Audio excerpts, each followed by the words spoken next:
Assalamualaikum. Waalaikumsalam warahmatullahi wabarakatuh. Kelasnya, dua kelas siapkan dulu, baru kita mulai belajar. Siap, gerak.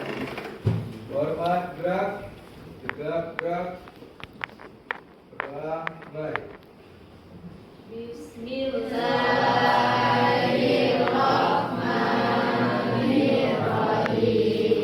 Raditu billahi rabban wa bil Islam dinan. Oke, baiklah Ananda. Kembali hari ini pertemuan kita dalam pembelajaran pendidikan agama Islam. Nah, seperti biasanya sebelum kita memulai pembelajaran, Ibu ambil absensi dulu. Alfian, hadir? Airen, Yuda, oke. Baiklah, hari ini pembelajaran kita tentang pembahasan kita mengenai hakikat keimanan dan syu'abul iman tersebut. Apa itu syu'abul iman? Ya, bahwa kita harus meyakini cabang-cabang iman itu ada banyak cabangnya. Ya, siapa yang tahu sampai berapa cabang iman itu? Sampai 77 cabang. Sekarang peserta didik mampu menyajikan paparan tentang makna syu'abul iman atau cabang-cabang iman, termasuk pengertian dan dalilnya. Jadi sekarang kita banyak membahas tentang dalil dari syu'abul iman tersebut. Kemudian peserta didik juga mampu memahami makna syu'abul iman, cabang-cabang, dalil dan manfaatnya. Pilar-pilar keimanan terdiri dari enam perkara yang dikenal dengan rukun iman yang wajib dimiliki oleh setiap muslim. Beriman tanpa mempercayai salah satu dari 6 rukun iman tersebut, maka gugurlah keimanannya, sehingga mempercayai dan mengimani keenamnya bersifat wajib dan tidak bisa ditawar sedikit pun. Jadi pokok pilar iman ini sebagaimana yang disebutkan dalam Quran surat An-Nisa ayat 136 yang artinya, hai orang-orang yang beriman, tetaplah beriman kepada Allah, Rasulnya, Nabi Muhammad, kitab Al-Quran yang diturunkan kepada Rasulnya, dan kitab yang dia turunkan sebelumnya. Siapa yang kufur kepada Allah, para malaikatnya, kitab-kitabnya, dan para rasulnya, dan hari akhir, sungguh dia telah sangat tersesat, sangat jauh. Keenam pilar rukun iman tersebut tidak boleh tidak kita imani. Kalau kita tidak mengimani salah satu dari 6 rukun iman ini, maka bisa jadi kita kufur. Apa itu iman? Al-imanu ma'rifatun bil qalbi wa qaulun bil lisan wa amalun bil arkan. Oke, selanjutnya dalil tentang iman juga lagi. Nah, coba kita baca bersama. Al-imanu tasdiqun bil qalbi wa iqrarun bil lisani wa amalu bil arkan. Jadi kalau kita menyampaikannya kepada Allah, keluh kesah kita tersebut, maka Allah akan memberikan jalan keluar bagi kita atau solusi. Maka kuatkanlah bentuk keimanan kita itu di dalam hati terhadap Allah. Kemudian kekuatan itu kita ucapkan dengan lisan. Lisan kita berkata dengan baik, bertutur dengan sopan, membaca kalimat-kalimat thayyibah, berzikir, baca Al-Quran, itu semua bisa menenteramkan hati juga nanti perginya.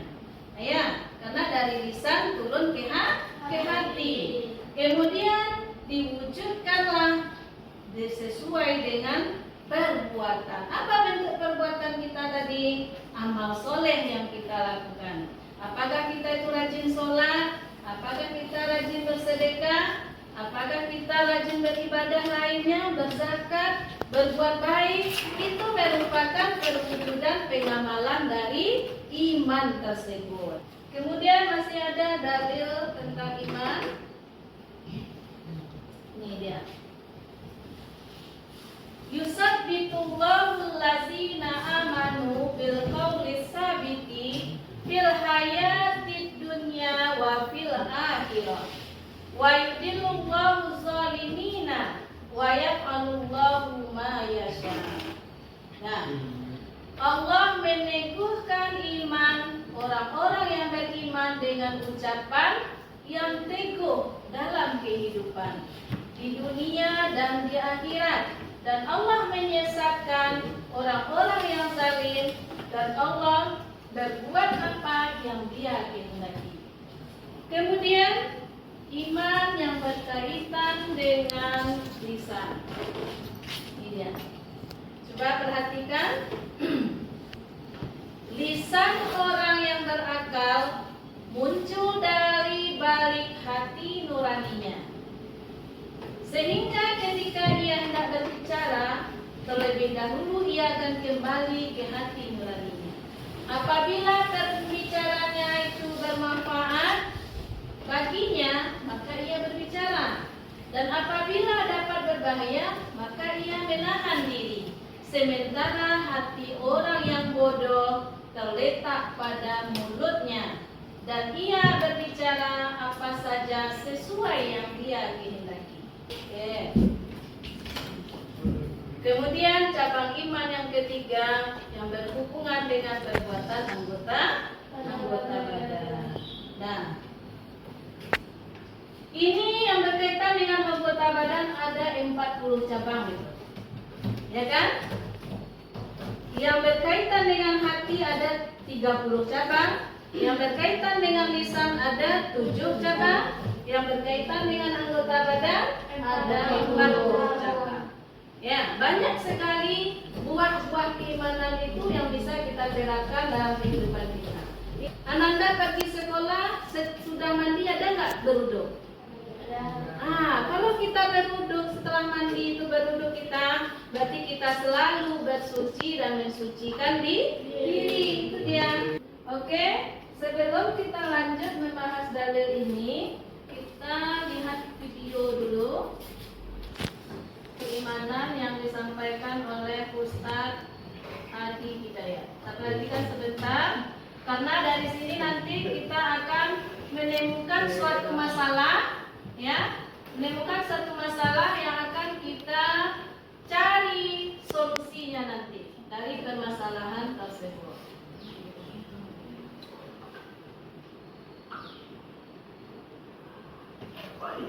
Perhatikan ini.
Oke. Ini udah kita tayangkan video tentang bagaimana Ustadz Hadi Hidayat menjelaskan penerapan iman itu dalam kehidupan, yang terutamanya penerapannya itu di dalam sholat, ya, aqimus sholat. Nah, oke, untuk itu banyak masalah-masalah yang kita dapatkan dari apa yang disampaikan tadi. Kemudian apa-apa yang terjadi dalam kehidupan kita. Oke, itu akan menjadi permasalahan yang harus kita bahas hari ini dan akan kita cari solusinya secara bersama. Oke, silakan Ananda duduk di tempat kelompoknya yang sudah Ibu sediakan. Mulai ya. Biarkan LKPD kepada Ananda satu per kelompok. Silahkan dicari jawaban atau solusi dari masalah yang sudah ada di sini. Ini untuk kelompok 1, ini untuk kelompok 2, ini untuk kelompok 3. Nah, kalian jawab di sana. Apa yang ada masalah solusi yang kami sampaikan di sini menurut kelompok 3, menurut kelompok 2 dan kelompok 1. Silakan Anda bekerja. Ya, semuanya harus berperan aktif dalam kelompoknya. Tentukan siapa yang akan menjadi penulisnya, yang jadi moderatornya nanti untuk mempresentasikannya, dan yang akan mencari jawaban dari pertanyaannya nanti. Silakan Anda bekerja sama. Silakan ya. Ini kelompok ini ada perempuannya ya, kepala. Silakan Anda cari, boleh di.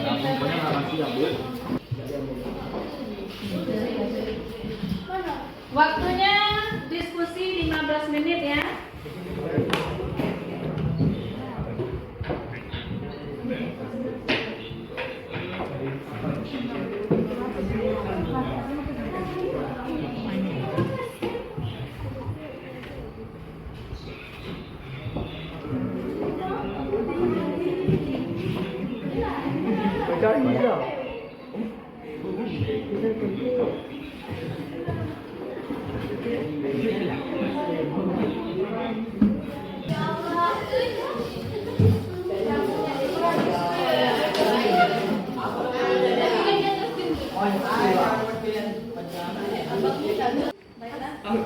Assalamualaikum warahmatullahi wabarakatuh. Waalaikumsalam warahmatullahi wabarakatuh.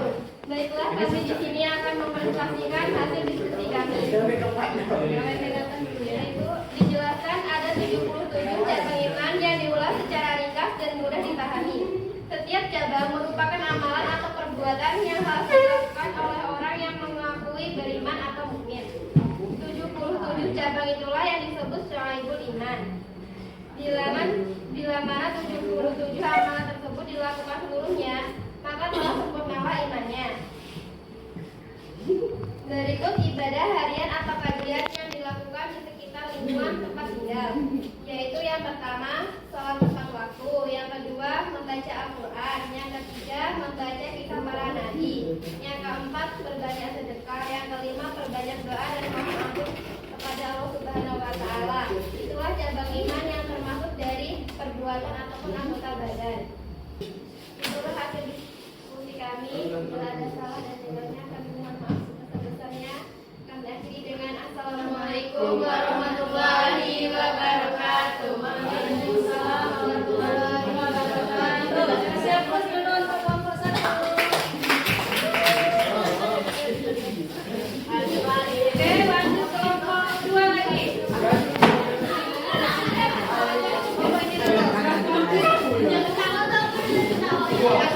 Assalamualaikum warahmatullahi wabarakatuh. Waalaikumsalam warahmatullahi wabarakatuh. Sebuah iman adalah amalan atau perbuatan yang harus dilakukan oleh orang-orang yang mengaku beriman. Jumlah cabang iman ada 77. Cabang iman yang utama adalah mengucapkan la ilaha illallah. Yang paling ringan adalah membuang atau menyingkirkan gangguan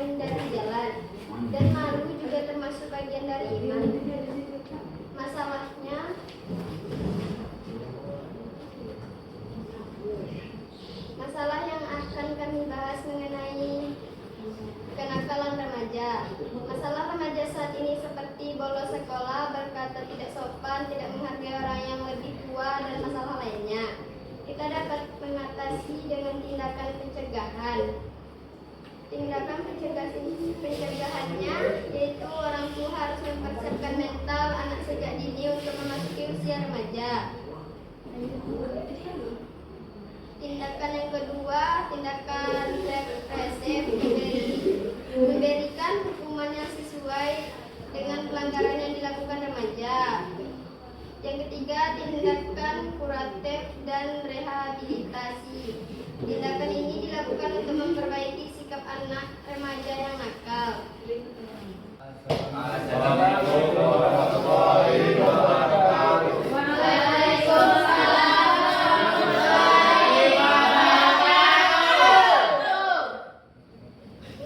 Saya dari kelompok 2 ingin menjelaskan apa yang kami buat ya. Pelaksanaan ibadah dan harian atau kajian-kajian yang dilakukan di sekitar lingkungan tempat tinggal kalian. Apakah ada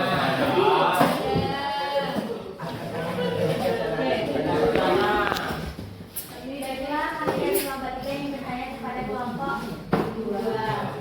Apa pengertian dari Ramadan? Bulan Ramadan merupakan bulan yang diturunkannya Al-Quran menjadi petunjuk bagi manusia dalam kehidupan yang universal, tidak hanya dalam hal ibadah. Kita kasih hapus dulu untuk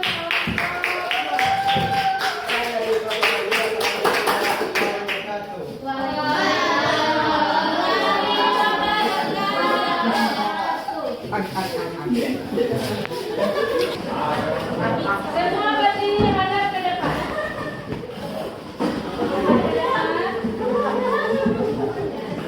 Baik, oke.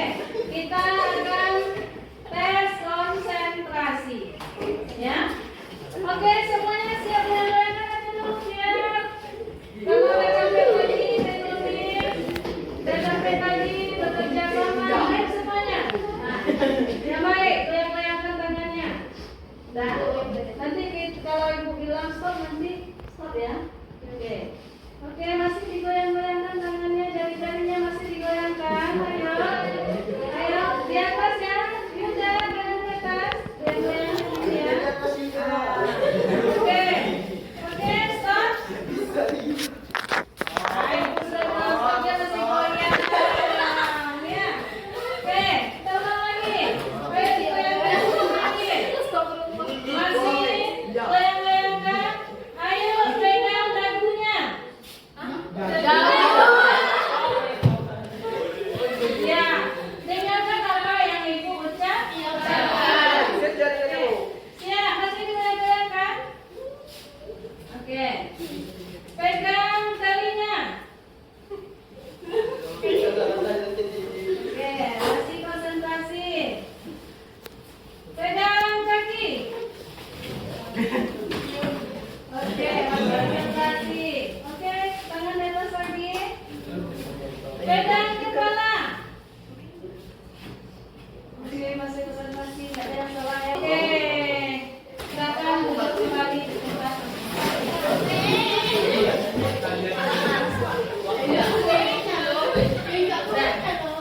Jadi tentang materi yang sudah kita bahas 2 kali pertemuan ini, semoga apa yang sudah kita bahas bertambah lagi ilmunya, kemudian bertambah lagi tentang keimanan kita, bagaimana cara kita mengamalkan keimanan kita, mulai dari kepercayaan kita di dalam hati, kita ucapkan dengan lisan, kita amalkan dengan segenap anggota badan tadi. Kita terapkan semua itu di dalam kehidupan kita sehari-hari. Pengamalan ibadah kita melalui lisan tadi. Kita baca Al-Quran. Adakah Anda membaca Al-Quran di rumah? Ada. Ya. Kapan saja dibaca Al-Quran itu? Ada setiap salat maghrib? Jadi Al-Quran itu semakin kita baca, semakin kita mendapat pahala, dan semakin semakin banyak ilmu kita, ya kan? Nah, kemudian ibadah yang berkaitan dengan anggota badan tadi.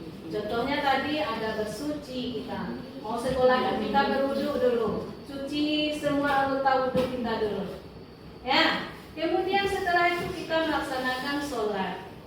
Apakah itu sholat wajib maupun sholat sunnah. Kemudian ada lagi ibadah puasa. Nah, itu yang kita bahas tadi di bulan Ramadan. Kemudian boleh juga kita melaksanakan ibadah puasa Senin Kamis. Itu disebut dengan puasa sunnah. Paham tak? Paham. Oke. Untuk minggu depan kita masuk lagi materi berikutnya, yaitu tentang perilaku tercela. Ya, nah kita akan bahas lagi. Untuk saat ini materi kita cukupkan dulu sampai di sini. Kita tutup dengan membaca hamdalah.